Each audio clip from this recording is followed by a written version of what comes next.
kilalang at respetadong vlogger and of course owner ka ng iyong Auto Ranch Auto Service. Yes. Sir Randy, ano ang mga most recommended mong Repsol products pagdating sa gas and ano naman sa diesel? Pagdating sa gas, pagdating sa diesel, ang kagandahan kasi kay Repsol ay pwede siya sa gas, pwede sa diesel. Nalilito po kayo kung ito pwede sa gas, pwede sa diesel. May makikita kayong donut dito. Ayun, API Service S. Ibig sabihin ng S, Spark. Pag Spark, meron po bang spark plug ang diesel engine? Wala. So, ibig sabihin, API Service SP. So, isa na to sa pinakamodelong oil na pwede doon sa mga nagkakaroon ng low speed pre-ignition. So, makikita nyo, API Service SN. Tapos sa baba, API, ASEA, C2 and C3. ASEA, C2, pag sinabing C, compression engine. Kaya po pag may nakita kayong mga oil na may C at mayroong S, pwede po yun sa diesel at pwede rin po yun sa gas. Pero kung nakita nyo ay S lang, tulad nito, ito unang binigay sa akin, S lang, dito po pang gas lang to. No, makikita nyo doon sa donut niya. Ayan, no? So ayan, kaya nakalagay for gasoline engine only. Dito pong leader, may nakalagay po dito na low SATs. Mababa ang kanyang sulfur, mababa ang kanyang sulfated as phosphorus.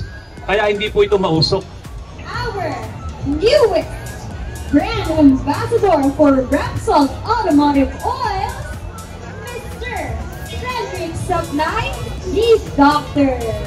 Hello, good afternoon. So tinatanong nila kung pwede daw bang gamitin si gasoline engine oil for the motorcycle. Kaya ako nire-recommend naman si motorcycle engine oil kasi di ba yung mga motorcycle natin tinatawag nating wet clutch. Yes. So yung clutch natin nababasa.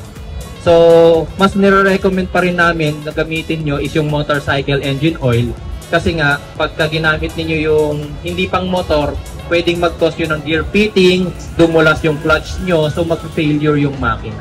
So sa amin, sa mga motorcycle namin, mas gamit talaga namin yung Repsol na engine oil, motor oil. Usually naman po, ang pinaka-common na naging problem ng sasakyan kapag hindi natin masyadong na-maintain yung masyado siyang nag-uusok, napapansin nyo po, nag-burn na siya ng oil. So yung kapag nag-burn na ng oil yung ating makina, ang usok po kasi niyan, kulay blue na po eh. So, mahalaga po yung sinabi ni Sir Auto Runs kasi nga, kapag hindi po natin na-maintain ng maayos yung loob ng makina, metal to metal friction po yan. So alam niyo naman po pag nakikita ng bakal, nag-grind po sila eh. So kailangan po talaga dyan, unang-unang magandang klase ng oil, tamang oil viscosity, yes. Yung API rating is also very important, yes. And also yung duration nung change oil po natin na susunod. First and only here in the Philippines. Ayan, kaya kung may gagaya to, alam nyo kung kanino to ginaya. Malinaw na malinaw yan. First and only.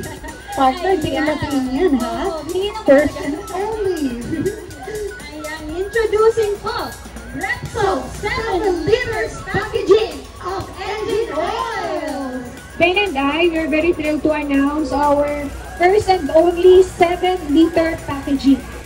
So we have a new promotion today, 7+1. I think it makes sense to a lot of people right now instead of having 6 liters and then there's not enough for full capacity.